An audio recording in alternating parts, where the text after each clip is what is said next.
Qué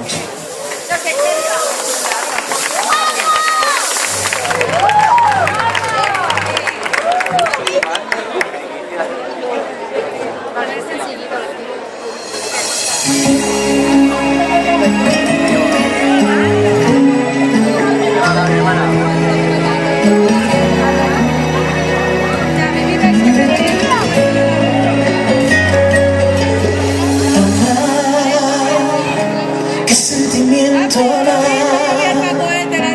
extraño como ninguno, es mi debilidad. Tengo miedo de perderte, tanto como de tenerte, pero eso es amar. Y sé